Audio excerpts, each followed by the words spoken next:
Welcome to Pennsylvania in Focus. I'm Alan Wooten, Managing Editor at the Center Square. Joining me today is the Center Square's Pennsylvania reporter, Anthony Hennon. Anthony, you filed a story within the past week talking about the rural roads in Pennsylvania. There was a study done on that. Tell me, what are some of the examples of the attempts at safety that the report deemed as they were weak? They just weren't very good. Yeah, the short answer here, Alan, is all of them. This is the big issue we're facing, especially when we're looking at rural roads as opposed to suburban or urban areas.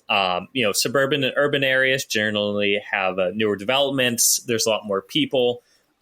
So just, when we're studying this, there's more data points. It's easier to track these sorts of things. But as this report noted, which the Governor's Highway Safety Association pointed out, unlike their urban counterparts, crash locations in rural areas are not typically in hotspot locations. Rural crash locations tend to be random, which makes their identification and elimination more difficult. Everyone knows where the dangerous road or avenue is in the big city they're living in. That problem is concentrated, not so much in rural roads, especially when we're looking at some of these roads were designed decades, if not centuries ago.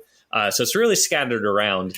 And the data we do have, it's interesting, but is not definitive or necessarily fail-proof. Wouldn't they know, though, like blind spots or bad curves or things of that nature? Wouldn't there be a pattern, I guess, is what I'm shooting for? Yeah, I think it depends how long of a time frame you're kind of looking over here. I think it's very clear, a blind curve is more dangerous than a gentle sloping curve. Yeah. But it's not always easy to identify those in a very systematic way or statewide way. It gets a little tough, and clearly, improving things like that can help.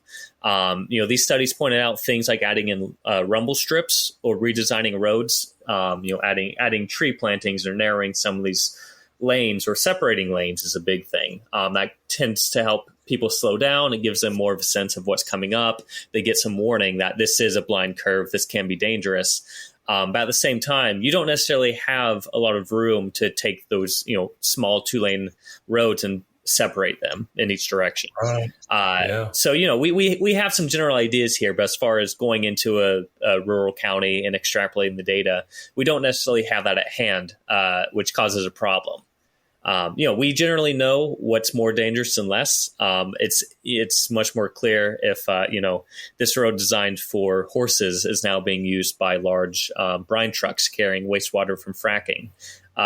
We can see that's pointed out, but it's not necessarily easy to tackle in rural areas. And we don't necessarily have the funding or even the manpower to deal with this. Simply because there's fewer people around, it may be less of a priority because you simply have more people having serious crashes in suburban or urban areas compared to the countryside. Were they able to get good data points as far as traffic on the roads, as far as, the more heavily traveled ones, maybe some changes there in trends? You mentioned, some may have trucks on them now that used to didn't, things like that. Yes, I think on a granular level, I think that's trickier. But when we're looking more at a statewide or county-wide level, it gets a little easier. This report highlighted Cameron County in Pennsylvania, which is kind of interesting because we've seen a 23% decline in car crashes there over the 2010s. The problem with this is that this may be more due to population loss than any change in road design or driver behavior. It's also interesting because the Pennsylvania State Police has a station out there. And so while the population's been declining, the number of state police patrolling the area has been holding steady.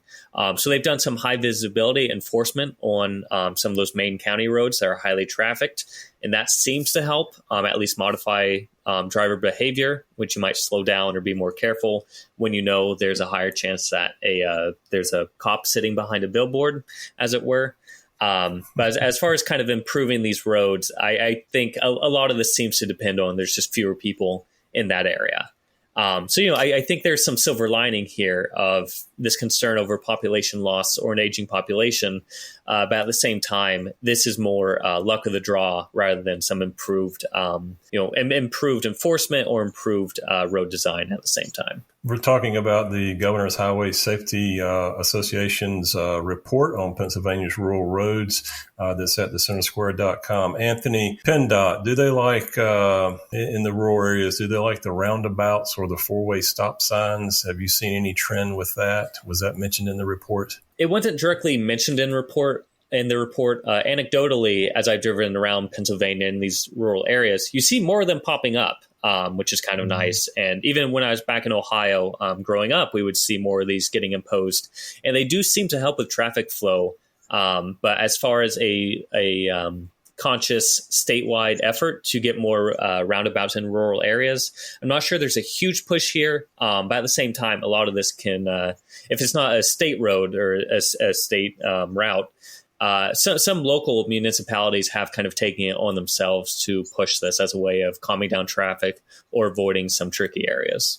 So with this report and now it's out there, what happens next? That falls on PennDOT and some local leaders. The Governor's Highway Safety Association is encouraging state departments of transportation and local planners to take this into account as a way to deal with some of these crashes. But a lot of this is simply voluntary, and it really depends on what state agency leaders are considering doing here. So it's all up to them on whether they want to adopt anything from this report or just let it fall into the wastebasket. Listeners can keep up with this story and more at thecentersquare.com. For Anthony Hennon, I'm Alan Wooten, and please subscribe. Thank you for listening.